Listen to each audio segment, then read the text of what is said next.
আসসালামু আলাইকুম রহমতুল্লাহ বরকাত। আলহামদুলিল্লাহ ওসসালাতু ওয়াসসালামু আলা রাসূলিল্লাহ ওয়া আলা আলিহি ওয়া আসহাবিহি ওয়া মান ওয়ালা, আম্মা বাদ। সুপ্রিয় দর্শক শ্রোতা ভাই বোন, দেশ কিংবা প্রবাস যে যেখান থেকে দেখছেন, আপনাদের সকলকে সাদর আমন্ত্রণ জানাচ্ছি।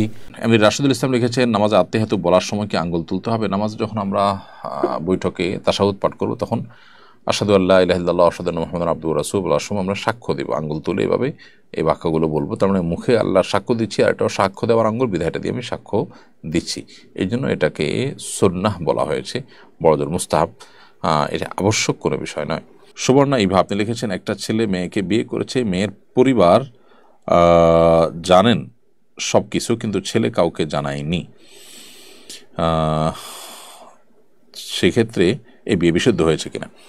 যদি মেয়ের পরিবার জানে, সবাই সম্মত আছে, ছেলের পরিবার জানেন না বা সম্মত না, ছেলে প্রাপ্তবয়স্ক, বিবাহ করে স্বামী স্ত্রীর ভরণ পোষণ দেওয়ার মতো সক্ষমতা তার আছে, তাহলে বিবাহ বিশুদ্ধ হয়ে যাবে এবং সে বিবাহ তাদের মধ্যে শুদ্ধ হবে এবং তারা সংসার জীবনযাপন করতে পারেন। সাইমন সাইদ লিখেছেন, মোবাইলে ভুলে টাকা গেলে ফেরত না দিলে গুনাহ হবে কিনা? অবশ্যই ফেরত না দিলে গুনাহ হবে।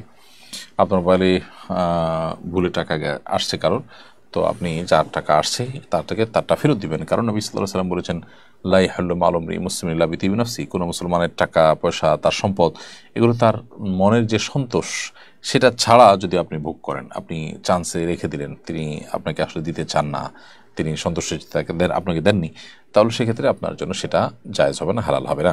তাহমিদা নেহা আপনি লিখেছেন, পিরিয়ড শেষ হওয়ার পরে ফরজ গোসল সম্পর্কে কিছু জানতে চাই। অনেকে ফরজ গোসলের অজুহাত দিয়ে নামাজ কাজা করেন, এ সম্পর্কে ইসলামী শরীয়তের বিধান কি? পিরিয়ড শেষ হওয়ার পর ফরজ গোসল করাটা আবশ্যক। ফরজ গোসল না করে যদি কেউ নামাজ পড়ে কিংবা এটা কাজা দিয়ে এটাকে পাশ কাটিয়ে তারপরে তিনি ফরজ গোসল অ্যাভয়েড করেন, তাহলে সেক্ষেত্রে সেটা অবশ্যই হারাম কাজ হবে, ভয়ঙ্কর কবিরা গুনাহ হবে। অপবিত্র অবস্থা আল্লাহ তাআলাকে সিজদা দেওয়া ভয়ঙ্কর একটি বিষয় এবং হারাম একটি কাজ, সেটি থেকে বেঁচে থাকতে হবে। মোহাম্মদ আবু বকর সিদ্দিক আপনি লিখেছেন, আমার পায়ে অপারেশন হয়েছে, আজ 2 বছর ধরে আমি হাই কোমর ব্যবহার করি। শৌচকর্মের পর কোমর না ধুয়ে নামাজ পড়লে নামাজ হবে কিনা? শৌচকর্মের পর তো কোমর ধোয়া জরুরি না, আপনার যে যে জায়গায় নাপাক আছে সেই জায়গাটা ধোয়া জরুরি। বিধায় আপনি হাইকমোডে বসে যদি টয়লেট ইউজ করেন, তাহলে সেক্ষেত্রে আপনার কোমর ধোয়া তো কোনো আবশ্যক না। হ্যাঁ, না লাগলে সেটা আপনাকে ধুয়ে ফেলতে হবে নিজে বা অন্য কারো সহযোগিতা, সেটা ভিন্ন বিষয়। জায়েদ আহমদ আপনি লিখেছেন, নামাজের ভেতরে হাঁচি দিলে আলহামদুলিল্লাহ বলা যাবে কিনা? নামাজের ভেতরে হাঁচি দিলে আলহামদুলিল্লাহ বলবেন না। নামাজের ভেতরে হাঁচি দিলে আপনি চুপচাপ থাকবেন বা নামাজের যে রুকুনে আছেন, যে ইবাদতে আছেন, সেটার মধ্যে আপনি মাশগুল থাকবেন পারেন। এছাড়া মাহমুদ আপনি লিখেছেন, আমি জেনা করছি কিভাবে মাপ চাইব আল্লাহর কাছে? আল্লাহ তাআলা আপনাকে এই হারাম থেকে সরে আসার সৎসাহস দান করুন, বিবাহ করে ফেলুন এবং বৈধভাবে নিজের যৌন চাহিদাকে পূরণ করবার ব্যবস্থা থাকলে আশা করা যায় আল্লাহ তাআলা আপনাকে হারাম থেকে বেঁচে থাকার তৌফিক দান করবেন।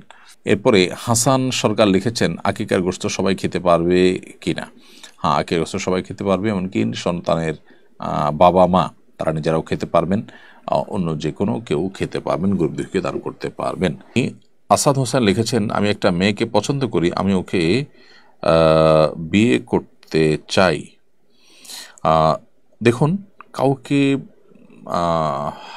পছন্দ হলো, হারাম সম্পর্ক করা ছাড়া সরাসরি বিয়ের প্রস্তাব দিয়ে বিয়ের উদ্যোগ নিতে হবে যদি সুযোগ থাকে, আর না হলে এখান থেকে সরে আসতে হবে। এই পছন্দ করাকরি এটা মানুষের জন্য হারাম এবং এটাকে মানুষকে হারামের দিকে নিয়ে যায় যদি বিবাহের উদ্দেশ্য ছাড়া এ ধরনের বাস বিচার করা এবং দীর্ঘদিন রিলেশন বা অল্প হোক আর বেশি দিন হোক, হারাম বিবাহের আগে যদি রিলেশন করা হয় সেটি